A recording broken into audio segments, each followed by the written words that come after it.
What's up, everyone, and welcome to this week's Cybersecurity Weekly, where we review the security events that happened in the last week.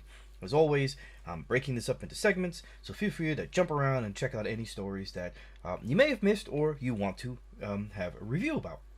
If you like these episodes, of course, I ask you to like them on YouTube, and if not already, subscribe to my channel. With that, let's jump right in. We start off with phishing.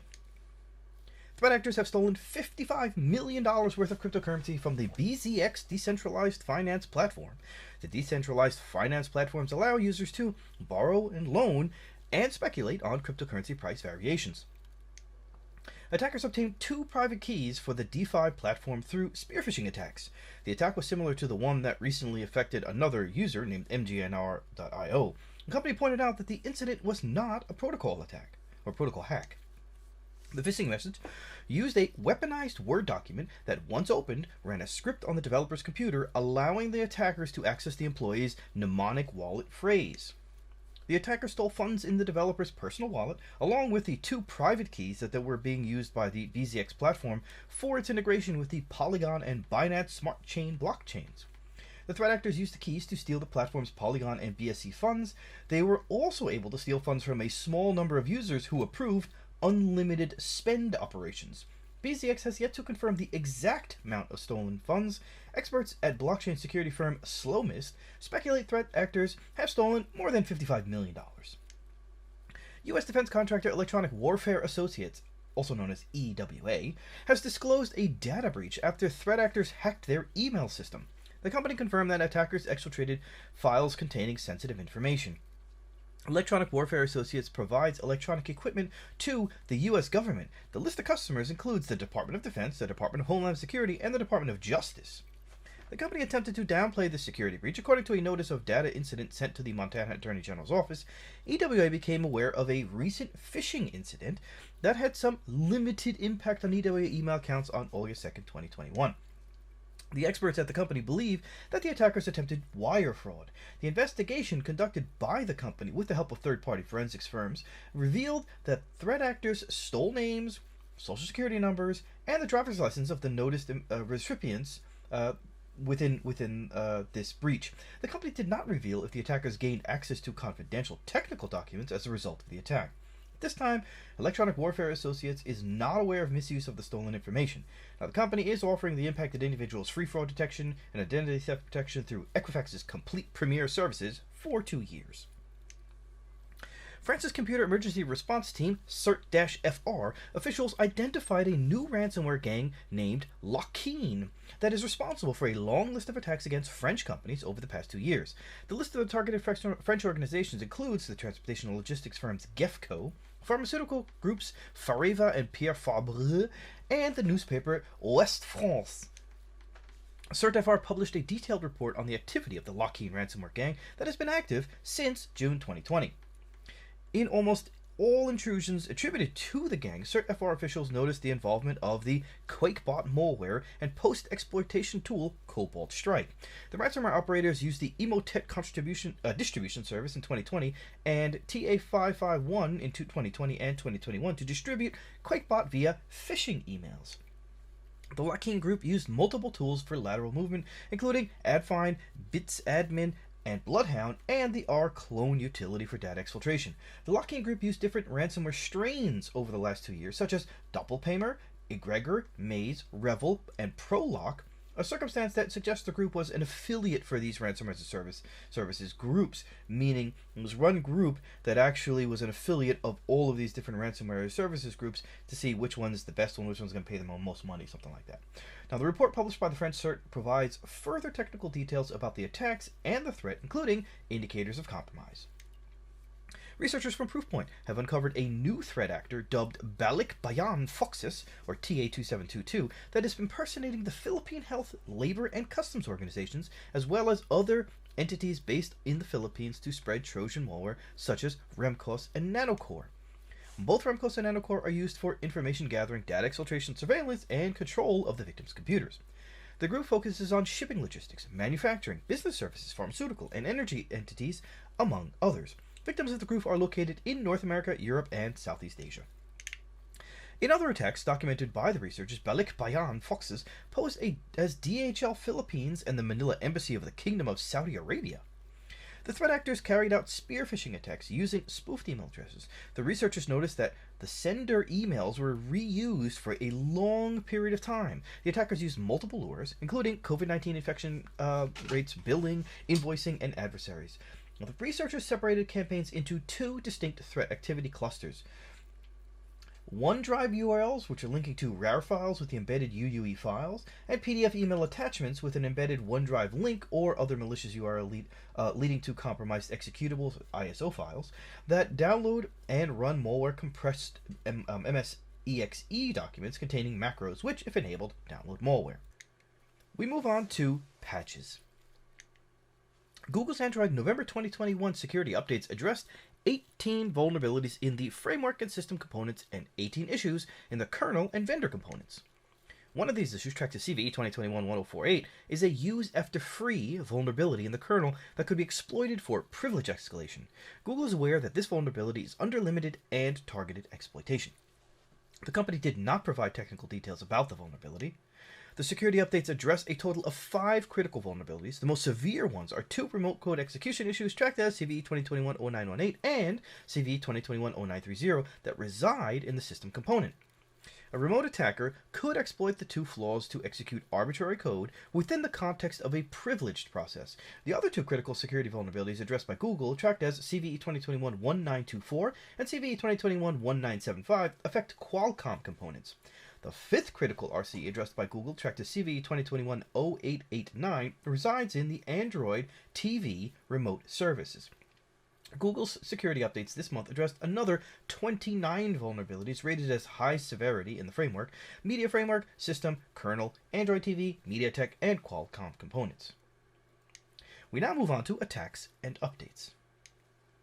The U.S. Federal Bureau of Investigation has sent out a flash alert warning private industry of a new feature of the HelloKitty ransomware gang, also known as 5 Hands.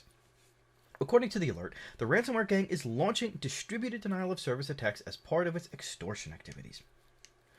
The ransomware gang targets their victims' websites with distributed denial of service attacks if they refuse to pay the ransom. The HelloKitty ransomware group, like other ransomware gangs, implements a double extortion model, stealing sensitive documents from victims before encrypting them. Then the threat actors threaten to leak the stolen data to force the victim into paying the ransom. The HelloKitty/5 Hands gang is known to demand varying ransom payments in Bitcoin that are commensurate with the economic capabilities of the victims. Just a fancy way of saying they know how much you make per year for your company. Let's say it's like $50 million. So they take a percentage of that and say, well, I want $500,000 from a company that makes $50 million. When a company makes $5 billion, then I want $50 million, something like that.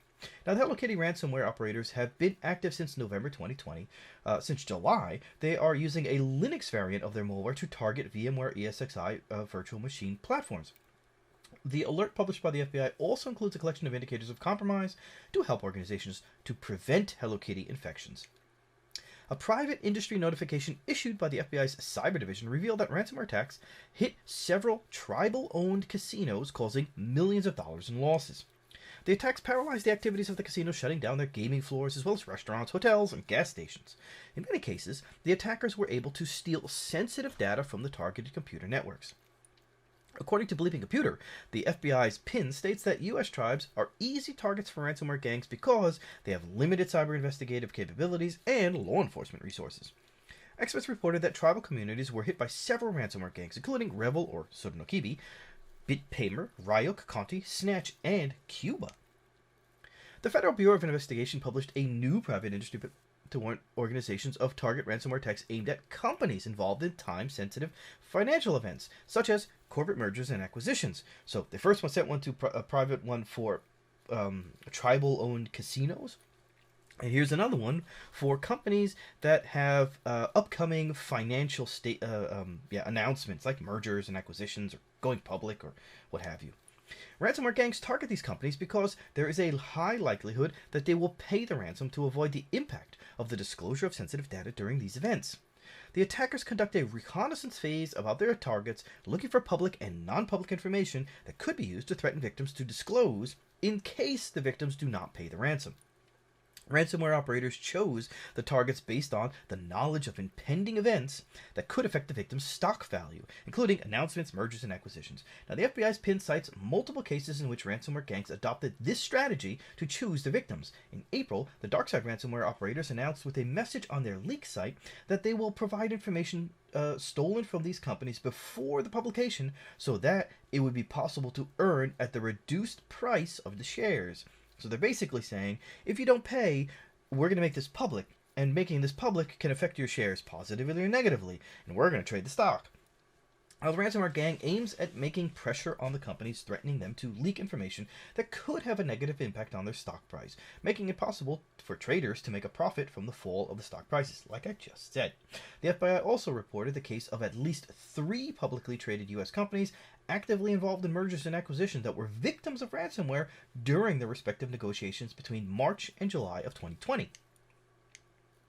The Philips Tasy EMR is a comprehensive healthcare informatics solution that is used by thousands of hospitals and healthcare infrastructures, mainly in South America. The product is affected by 2 critical SQL injection vulnerabilities tracked as CVE 2021-39375 and CVE 2021-39376, respectively.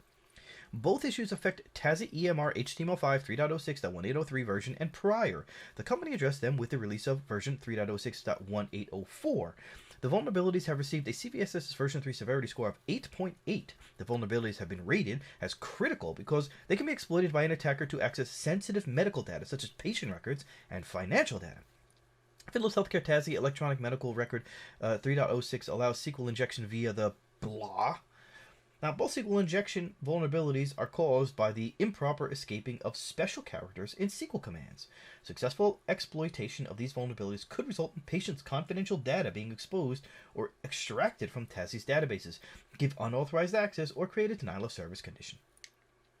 Operators behind the Squid Game Cryptocurrency have exited their scam, making off with an estimated $2.1 million just after a week from its launch. Gizmodo, which first reported the news, initially warned of a potential scam because investors were not allowed to sell the purchased crypto. So you can buy it, but you can't sell it. Well, the cryptocurrency peaked at a price of $2,861 before dropping to zero. The website used to advertise the cryptocurrency, this is an archived version of the Squid Game Cash website, was down, and social media accounts used by the author of the Squid Game crypto scheme were closed. The case demonstrated the vivid imaginations of criminals and the credulity of investors.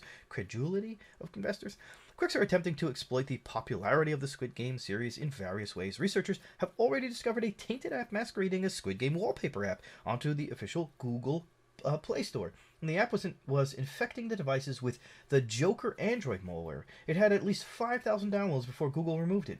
One of the harmless apps that appeared on the Play Store reached 1 million installs already. Now imagine how many users could be infected with similar tainted or malicious apps. Trojan Source is a new attack technique demonstrated by a group of Cambridge researchers that can allow threat actors to hide vulnerabilities in the source code of a software project. The technique could be exploited to inject stealth malware without impacting the semantics of the source code while changing its logic. Trojan Source attacks pose a severe risk to software organizations and could allow supply chain attacks across the industry. The researchers exploited 2 vulnerabilities tracked to CVE 2021-42574 and CVE 2021-42694 that affect compilers of most popular programming languages, including C, C++, C#, Go, Java, JavaScript, Python, and Rust. The researchers discovered ways of manipulating the encoding source code files so that human viewers and compilers see different logic. One of these techniques leverages Unicode directionality to override characters to display code as an anagram of its true logic. The issue concerning Unicode's bidirectional or BIDI algorithm, which allows supporting both left to right, for example English, you read left to right, and right to left, for example in Arabic and Hebrew, you read from right to left. The researchers demonstrated that an attacker could use control characters embedded in comments and strings and change the logic of the source code by reordering it to trigger the above vulnerabilities. The expert also warns of variants of the Trojan Source attacks that use homoglyphs. In these attacks, threat actors leverage characters that look the same, such as the Cyrillic letter X, which typically renders identical to the Latin letter X, used in the English language, but that occupies a different code point. U.S. officials believe threat actors used a drone in an attempted attack on a power substation in Pennsylvania last year. The attackers used a DJI Mavic 2 quadcopter type drone with a thick copper wire attached underneath it via nylon cords. According to a federal law enforcement bulletin obtained by ABC News and CNN, a small UAV crashed near a Pennsylvania power substation and was used to damage the power grid. Federal officials issued the bulletin to raise awareness about the threat of drones to critical infrastructure. The drone was modified to create a short circuit to cause damage to transformers or distribution lines based on the design and recovery location. The drone appeared to be heavily worn, indicating it was flown previously and was modified for this single flight. The good news is that the drone crashed on a rooftop near the unidentified substation. For this reason, it did not damage the electricity supply or equipment. Talos researchers warn of a new threat actor that is hacking Microsoft Exchange servers by exploiting ProxyShell flaws to gain access to corporate networks and deploy the Babuk ransomware. Over the past months, other ransomware gangs, including Conti and Lockfile, exploited ProxyShell flaws to deliver their malware. The attacks spotted by Cisco Talos were carried out by a Babuk ransomware affiliate tracked as Tortilla that has been active since at least July 2021. The attack chain starts with a downloader module on a victim's server in the form of a standalone executable format and a DLL. The DLL downloader is run by the Exchange IIS worker process w3wp.exe. Attackers used a modified EFS potato exploit to target ProxyShell and Petit Potem flaws as an initial downloader. And you may recall from some of my previous episodes where we talked about Petit Potem. The downloader runs an embedded obfuscated PowerShell command to download a packed downloader module from the threat actor's infrastructure. The PowerShell command also executes an MC bypass to circumvent endpoint protection. Then, the loader will connect to pastebin.pl to download an intermediate unpacker module that decrypts the encoded Babuk ransomware payload in memory and injects it into a newly created .NET framework process. The Tortilla Group is demanding a $10,000 ransom in Monero to recover encrypted documents.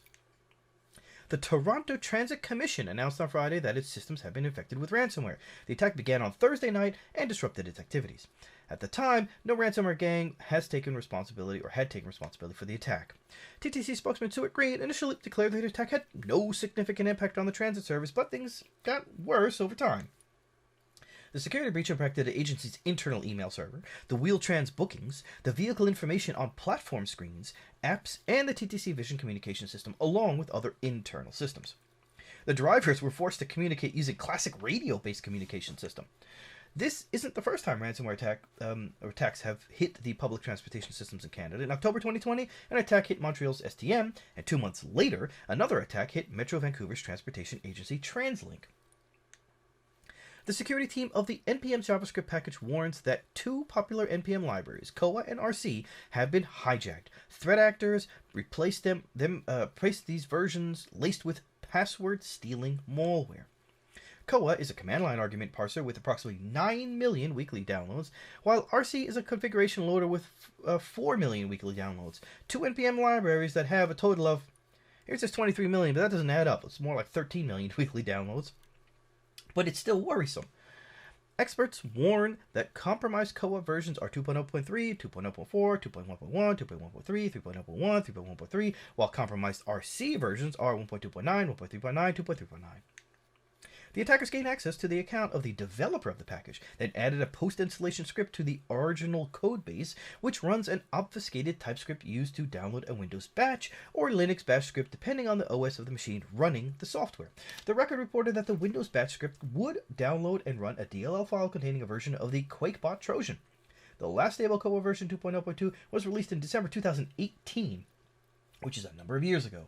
But developers noticed that several suspicious versions, 2.0.3, 2.0.4, 2.1.1, 2.1.3, and 3.1.3, were uploaded on the NPM repository in a space of a few hours, triggering errors on React packages that depend on Koa. Researchers from Philippine Computer reported that the malware hidden in the tainted Koa versions is the same found in the hijacked ua-parser.js, which you may remember from one of my previous versions, that were spotted last month. This circumstance suggests the presence of the same threat actor behind the two supply chain attacks. US CISA is urging vendors to address bracktooth flaws after security researchers have released public exploit code and a proof of concept tool to test Bluetooth devices against potential Bluetooth exploits.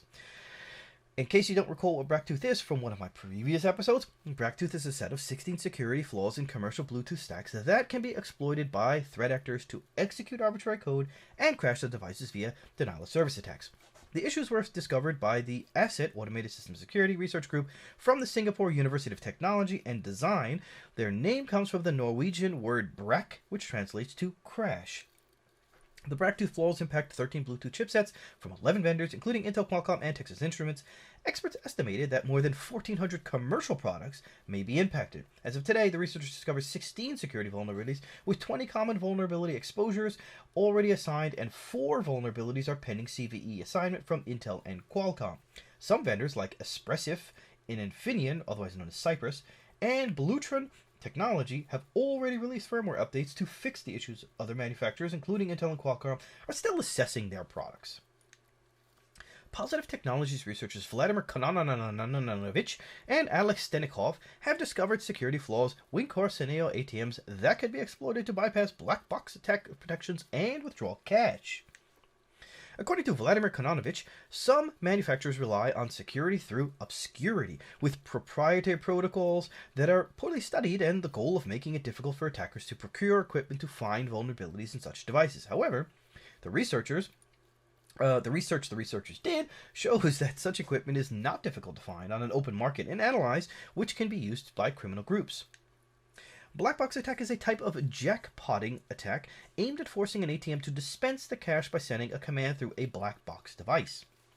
In this attack, a black box device, such as a mobile device or a Raspberry, is physically connected to the ATM and is used by the attackers to send commands to the machine. The ATM black box attacks are quite popular in the cybercrime underground, and several threat actors offer the hardware, equipment, and malware that could be used to compromise the ATMs.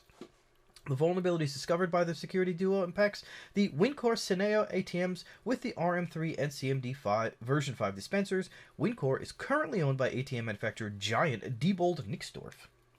An attacker with access to the dispenser controller's USB port can install an outdated or modified firmware version to bypass the encryption and make cash withdrawals. A research published by Positive Technologies in 2018 revealed that 69% of ATMs were vulnerable to such attacks and could be easily hacked in a few minutes. ATM vendors have implemented a built-in protection against black box in modern systems, now typically using end-to-end encryption between an ATM computer and the dispenser. The use of end-to-end encryption allows it to create a protected communication channel between the central using that sends commands to the dispenser and the dispenser itself. An attacker without encryption keys cannot withdraw money. Now, in the case of Wincor Cineo, the researchers managed to figure out the command encryption used in the interaction between the PC and the controller, and bypass the protection against black box attacks. At a popular website, they bought the same dispensing controller as the one used in Wincor's ATMs. Bugs in the controller code and old encryption keys allowed them to connect to an ATM using their own computer, as in a classic black box attack. They were able to bypass the encryption, and they were able to make a cash withdrawal. Currently, the attack scenario consists of 3 steps: connecting a computer to an ATM, loading outdated and vulnerable firmware, and exploiting the vulnerabilities to access the cassettes inside the safe, explained Vladimir Kononovich, Senior Specialist at ICS Security at Positive Technologies. Cisco has released security updates to address 2 critical vulnerabilities that could allow or could have allowed unauthenticated attackers to log into affected devices using hard-coded credentials or default SSH keys. The first flaw fixed by the IT giant tracked to CVE 2021-34795 affects the Cisco Catalyst Passive Optical Network Series Switches Optical Network Terminal, the Pwn2Own. Multiple vulnerabilities in the web-based management interface of the Cisco Catalyst Passive Optical Network Series Switches Optical Network Terminal could allow an unauthenticated remote attacker to perform the following actions. They could log in with a default credential if the Telnet protocol is enabled. They could perform command injection. They could modify the configuration. A remote attacker can exploit the flaw in the Telnet service of Cisco Catalyst Pwn2Own Series Switches ONT to log in to the affected device by using a debugging account with a hard-coded password. A vulnerability in the Telnet service of Cisco Catalyst Pwn2Own Series Switches ONT could allow an unauthenticated remote attacker to log into the affected device by using a debugging account that has the default static password. The advisory continues. Now, the Telnet service is not enabled by default, and the issue could be exploited only on devices configured to allow Telnet connections. The vulnerability received a CVS score of 10 out of 10, It affects the following catalyst pawn switches. Now, it's the CGP series, ONT, and then there's 1P, 4P, 4PV, 4PVC, 4TVCW. The second critical vulnerability was tracked as CV 2021-40119. Now, you may not remember that I said there were two. First one we just went through. The second one is CVE 2021-40119. It resides in the key-based SSH authentication mechanism of Cisco Policy Suite. A vulnerability in the key-based SSH authentication mechanism of Cisco Policy Suite could allow an unauthenticated remote attacker to log into an affected system as root user. This vulnerability is due to a weakness in an SSH subsystem of an affected system. An attacker could exploit this vulnerability by connecting to an affected device through SSH. A successful exploit could allow the attacker to log into an affected system as the root user. Now, Cisco Policy Suite software released 21.2.0 version, and later will automatically create a new SSH keys during the install process, but not during upgrades. A Sentinel-1 researcher discovered a critical remote code execution vulnerability tracked as CV 2021-43267. It resides in the transparent inter-process communication module of the Linux kernel. The flaw is a critical heap overflow issue that could lead to remote code execution and full system compromise. TIPC is a protocol that is specially designed for intra-cluster communication in Linux environments, meaning one machine can talk to the other and they can just have a little conversation with each other. It can be configured to transmit messages either on UDP or directly across Ethernet. The researcher noticed that the header size and the message sizes are both validated against the actual packet size, but he pointed out the lack of checks for either the keylen member of the MSG crypto message or the size of the key algorithm name itself. Against the message size, an attacker can create a packet with a small body size to allocate heap memory, and then can write outside the bounds of the memory space allocated by system an arbitrary size in the keylen attribute. Now, I did a daily on this, so if you want more information, go check that out. Keyhoo 360's NetLab cybersecurity researchers discovered a huge botnet tracked as Pink that already infected over 1.6 million devices. The botnet was created to launch distributed denial of service attacks and to insert advertisements in the legitimate HTTP traffic of the victims, most of which are in China. According to the experts, Pink is the largest botnet they have observed in the last 6 years. The number of infected devices is impressive. In the 30th of November 2019, I had to calculate the date. A trusted security partner in the U.S. informed Keyhoo 360's NetLab cybersecurity report to have observed 1,960,308 unique daily active IPs from the Pink botnet targeting its systems. On January 2nd, 2020, CERT reported that the number of bot node IP addresses associated with this botnet exceeds 5 million. As home broadband IPs are dynamically assigned, the true size of the infected devices behind them cannot be accurately estimated, and it is presumed that the actual number of infected devices is in the millions. The botnet leverages a robust architecture based on a combination of third-party services, P2P, and command and control servers. This architecture was implemented to make the botnet resilient to takedowns by law enforcement and security firms with the support of the vendors of the infected devices. Now, the Pink botnet supports the following set of commands. It's a long list, so pay attention. File download, system command execution, distributed denial of service attacks, HTTP attacks, and UDP attacks. Scan. The specifics of the scan can be set by the actual command being sent to him. Report device information like CPU, system type, memory information, system version, hardware information. It can self-update, save a new version to the /temp/client and then run it. It can do P2P node list synchronization, push a set of P2P nodes directly to the bot. It can do HTTP message injection on the victim device. Advertising JS scripts will be injected when traffic type is HTTP. It can do SOC 5 proxy service. Set up a SOC 5 proxy service on bot side. Account password is set by the command. It can download the file and execute, or a file and execute. It can stop the attack, and it can reset watchdog. The UK Labour Party discloses a data breach after a service provider that manages its data was hit by a ransomware attack. The party notified relevant authorities and members that some of their information was impacted by the security breach. The investigation is still ongoing with the help of external experts to determine the extent of the incident. On the 29th of October 2021, we were informed by the cyber incident of a cyber incident by the third party. The third party told us that the incident had resulted in a significant quantity of party data being rendered inaccessible on the systems. Reads the data breach notification published on the party's website. As soon as the party was notified of these matters, we engaged third-party experts, and the incident was immediately reported to the relevant authorities, including the National Crime Agency, National Cybersecurity Center, and the Information Commissioner's Office. Exposed data includes information provided by members, registered and affiliated supporters, and other individuals who have provided their info to the Labour Party. The Labour Party recommends members, potentially impacted individuals, to be vigilant against suspicious activity, like suspicious emails, phone calls, or text messages, and enable two-factor authentication where possible. The Black Matter Ransomware Group has announced it's shutting down its operation due to the pressure from local authorities. The announcement was published on the Ransomware as a Service portal operated by the group used by the network of affiliates of the gang. The cybersecurity group VX Underground published an image of the message and its translated version in English, which states, "Due to certain unsolvable circumstances associated with pressure from the authorities, part of the team is no longer available after the latest news. The project is closed. After 48 hours, the entire infrastructure will be turned off. It is allowed to issue mail to companies for further communication, get decryptors for this right, give a decryptor inside the company chat where they are needed."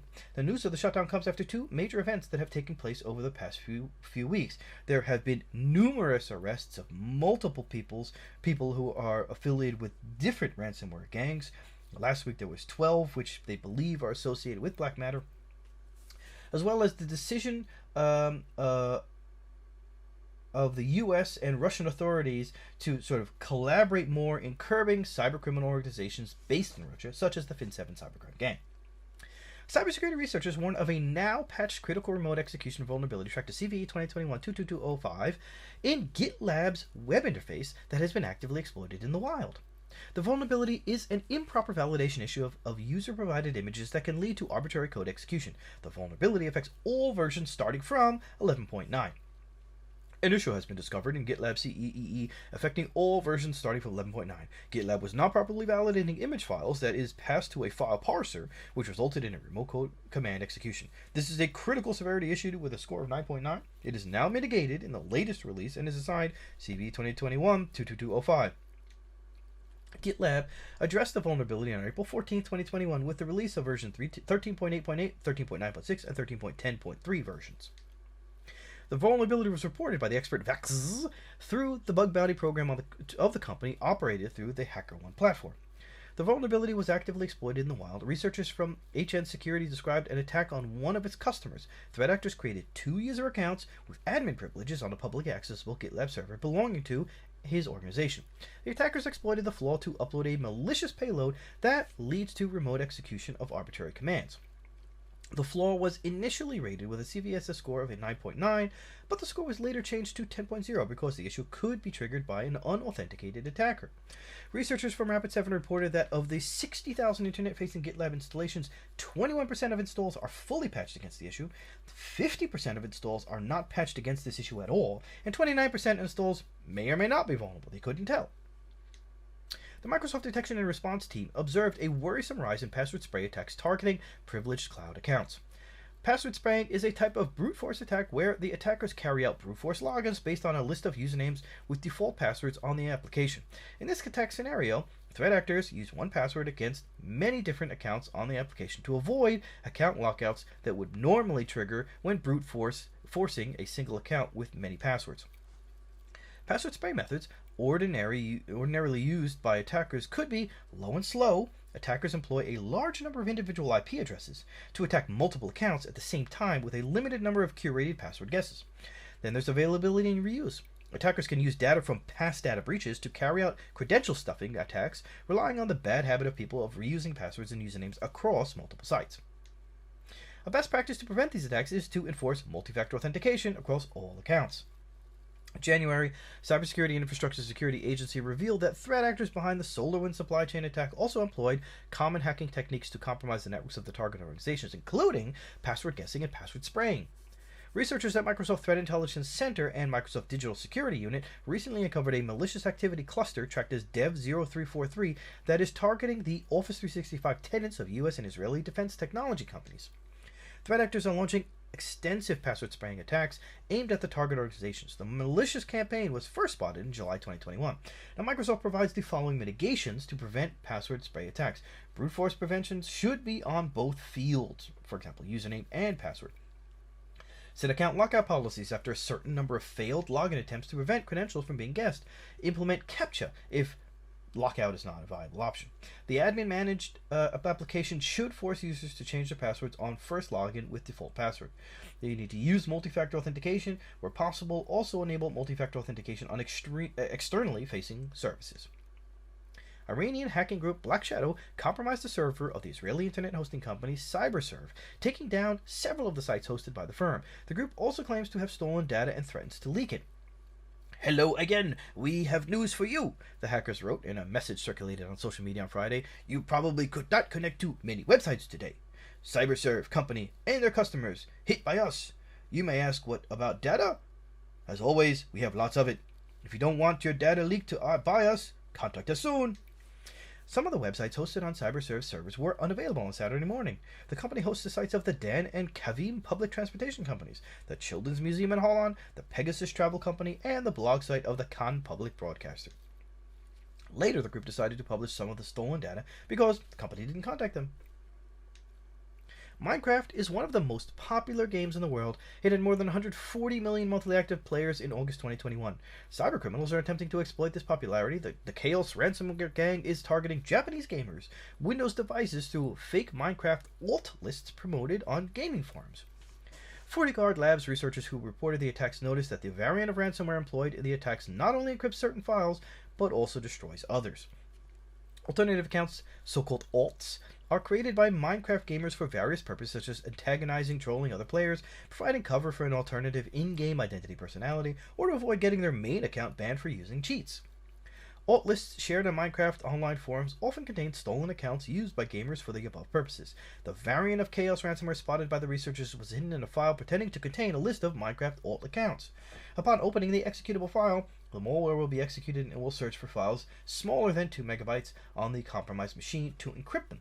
The ransomware appends 4 random characters chosen from the alphabet, followed by the numbers 1 to 9 plus 0, to the file name of the encrypted files. Files larger than 2 megabytes with specified file extensions are filled with random bytes, making it impossible to recover them without paying the ransom. Like other ransomware, this variant of the Chaos ransomware also deletes shadow copies for the compromised machines. The gang is demanding 2,000 yen, which is roughly $17.56, worth of Bitcoin in prepaid cards. The latest attack of the Conti ransomware gang makes the headlines. The threat actors hit high society jeweler Graf and asked the payment of a multi-million-dollar ransom to avoid leaking details of world leaders, actors, and tycoons. The customers of the company are the richest people on the globe, including Donald Trump, David Beckham, Tom Hanks, Samuel Jackson, Alec Baldwin, and Sir Philip Green. As proof of the hack, the group already published on its leak site files related to purchases made by David Beckham, Oprah, and Donald Trump. The Conti gang has already leaked 69,000 confidential documents. Leaked files include customer lists, invoices, receipts, and credit notes. The Russian hacking group claims the information published involving about 11,000 of Graf's clients represents just 1% of the stolen files. The impact on the privacy of the customers could be greater than the value of the purchased jewels. Some of the purchases may demonstrate embarrassing relationships between lovers and their important people, and very important people. Now, you cannot exclude that if Graf will refuse to pay the ransom, the gang could actually attempt to blackmail its customers based on this potentially embarrassing information. We now move on to other security news. Trend Micro Zero-Day Initiative's Pwn2Own Austin 2021 hacking contest has ended. The participants earned a total of $1,081,251 for 61 zero-day exploits. The participants compromised NAS devices, mobile phones, printers, routers, and speakers from Canon, Cisco, HP, Netgear, Samsung, Sonos, TP-Link, and Western Digital. This edition is the largest Pwn2Own to date. The participants earned $362,500 on the first day of the contest, $415,000 on the second day, $238,750 on the third day, and $60,000 on the last day. The highest bounties were paid out for zero-day exploits for Sonos One smart speaker. 2 teams earned $60,000 each for code execution issues. Congratulations to the Synactive team that won the contest and earned $197,000 for their 0 days and 20 Master of Pawn points. For the first time in the history of the hacking contest, white hat hackers demonstrated zero-day exploits for printers. the participants demonstrated 11 printer hacks. On the third day, a team hacked an HP LaserJet printer to play AC/DC's Thunderstruck song. In this edition, participants also hacked the Samsung Galaxy S21. Sam Thomas from the team Pentest Limited demonstrated a zero-day exploit chain for the latest Android 11, earning him $50,000. The U.S. Department of Justice has indicted Joseph James O'Connor, a suspected Twitter hacker also known as Plugwalk Joe, for also stealing $784,000 worth of cryptocurrency using SIM swap attacks.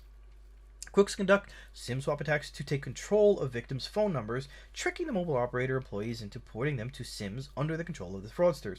Once a SIM is hijacked, the attackers can steal money, cryptocurrencies, and personal information, including contacts synced with online accounts. The criminals could hijack social media accounts and bypass two-form factor authentication services based on SMS used by online services, including financial ones. According to the indictment, O'Connor and co-conspirators used SIM swaps to gain access to accounts of a Manhattan-based cryptocurrency company.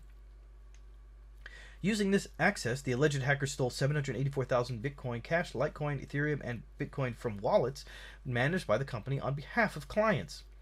The group stole approximately 770.784869 Bitcoin Cash, approximately 6,363.490509 Litecoin, they say approximately, but they have all these decimal points, approximately 407 Ethereum, and approximately 7 Bitcoin. O'Connor and his co-conspirators laundered the stolen funds through dozens of transfers and transactions. He deposited part of the stolen cryptocurrency into a cryptocurrency exchange account under his control. O'Connor was already indicted for his alleged involvement in a massive Twitter hack that took place on July 20th. At the time, the attackers hijacked a number of high-profile accounts, including those of Barack Obama, U.S. presidential candidate Joe Biden, Amazon CEO Jeff Bezos, Bill Gates, Elon Musk, Uber, and Apple. All the accounts were compromised at the same time, and threat actors used them to promote a cryptocurrency scam. The attackers posted messages urging the followers of the hacked accounts to send money to a specific Bitcoin wallet address to receive back larger sums. I don't know if you remember that, but that was a pretty big story. With this fraudulent scheme, threat actors obtained nearly $120,000 worth of bitcoins. Approximately 12.86 bitcoin were amassed by attackers in their wallet from the unaware followers of the hacked accounts. O'Connor is currently in custody in Spain, waiting for the extradition requested by the U.S. government.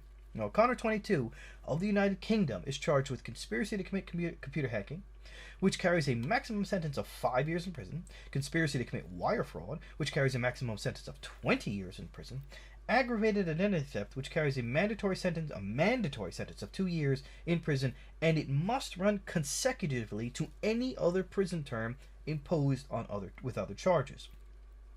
And he's facing conspiracy to commit money laundering, which carries a maximum term of 20 years in prison. So, if any of you guys are thinking about doing some of this stuff, those are the kinds of years of prison you could be facing.